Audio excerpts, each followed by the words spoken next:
So main result, you get different results when you use dynamic cascades. Okay, so we actually see a difference. So here we're going to plot essentially a probability, a cumulative probability plot of unserved demand versus the actual amount. So if we see the static one, what this means is that there is a very low probability essentially of losing very small amounts of demand. Sorry, a high probability of losing a low, and then as you go down the curve, we then see very low probabilities of essentially total blackout in the system. So this is the classic way that we plot the results for cascading failures, and this kind of curve is what you would expect. Okay, so this is what you get when you look at this. If we do a dynamic plot of this, like a dynamic simulation with the same system, but with our extra dynamics in it, we get a slightly different result. So we have a higher probability of small trips. So we've got a higher probability of seeing small blackouts, like local blackouts, little areas where we've just lost a tiny little bit due to some under-frequency load shedding. But we've got a lower probability of larger blackouts. So you can kind of summarize it as like these kind of small trips help save the whole system.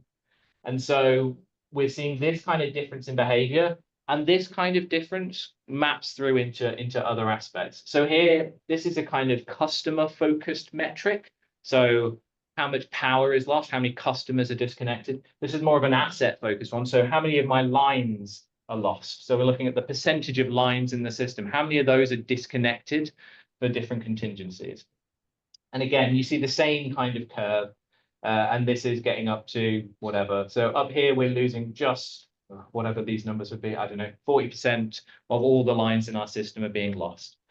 If we do it with a dynamic model, we don't get anywhere close to that level of kind of total system blackout where so many lines are being disconnected. Again, a higher probability of a small number of trips, but a lower probability of total widespread blackout.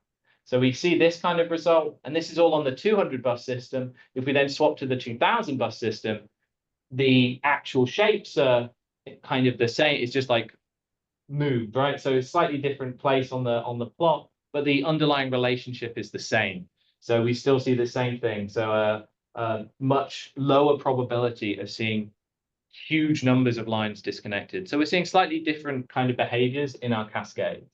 And you can see here, just what you can see, we're at this stage where about 10% are causing any kind of blackout. So 90% of my simulations lead to no disconnections whatsoever after the initial outage. So actually 90% of my simulations are wasted.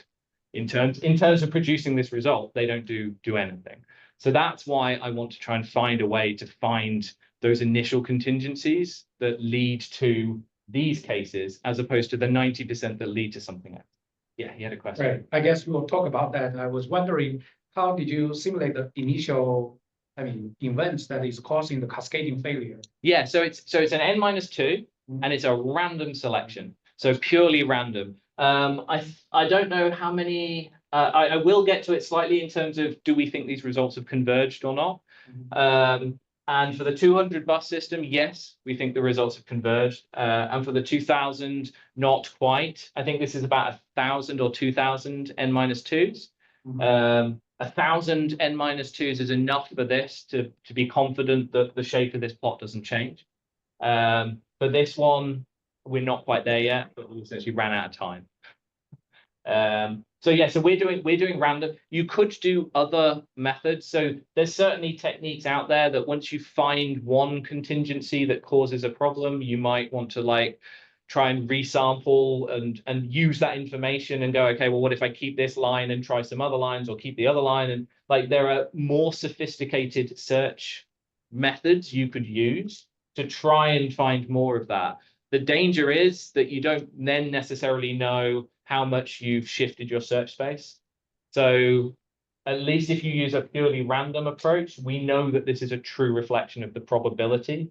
So it's the probability conditional on any n-2 has happened. But if you start directing your search space, it's then harder for you to kind of map that back to a true probability at the end.